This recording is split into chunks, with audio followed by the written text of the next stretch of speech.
Hi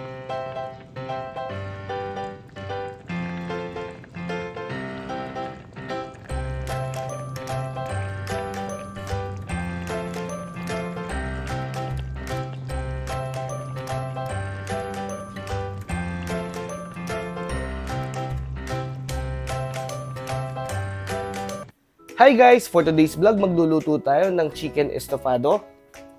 Tara, simulan na natin. Ang una natin gagawin, piprituhin muna natin itong 3 pirasong saging saba. Hiniwa ko lang siya ng ganyan.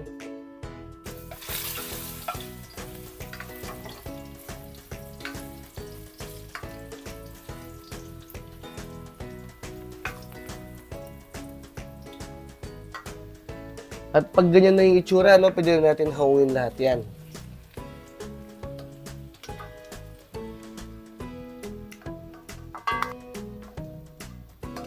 Ang bango ng amoy ng piritong saging. Ayan guys, itatabi muna natin yan. Next naman, i-fry din natin itong patatas at carrots.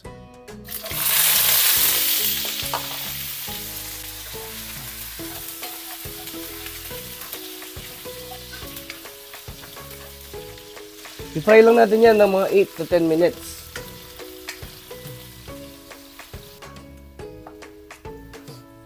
After 8 minutes, medyo toasted na rin yan. Pwede na natin hawin din yan, guys.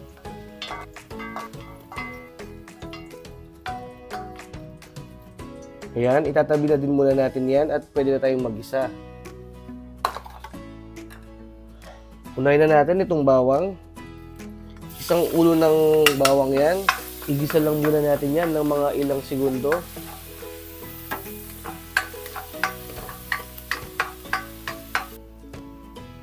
After 1 minute, pag medyo brown na yung bawang, isunod na natin itong 1 big size na onion.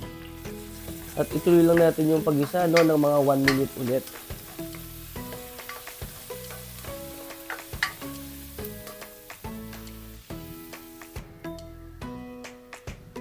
After 1 minute, pwede na natin ilagay itong 1.1 kg na chicken. Maglalagay na din ako ng 1 cube na chicken. At ituloy lang natin yung pag-isa ng mga 3 minutes.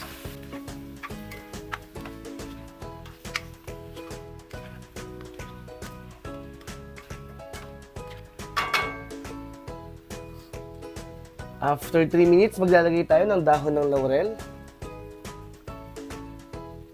At saka paminta.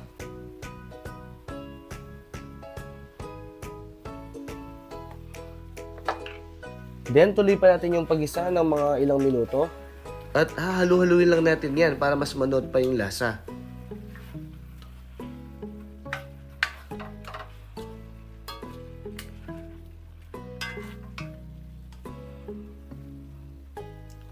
After 3 minutes, maglalagay na tayo dito ng 3/4 cup na soy sauce at saka 1/2 cup na vinegar. Then, haluin lang natin. At ituloy pa natin yung pagluto ng mga 5 to 8 minutes.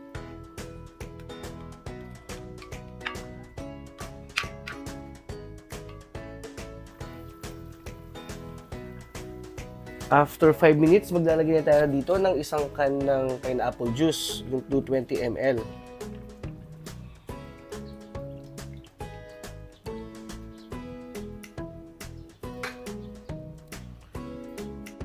Haluin lang natin ng bahagya and then ituloy pa natin yung pagluto ng mga 20 to 25 minutes in medium fire.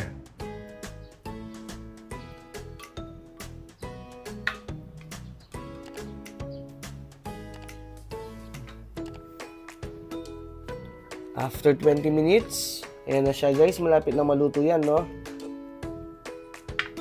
This time, titikman muna natin siya para maitama na natin yung lasa.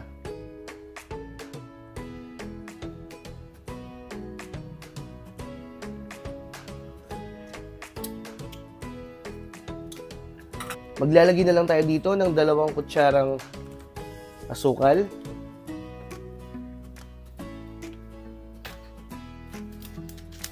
At saka isang pakete ng seasoning.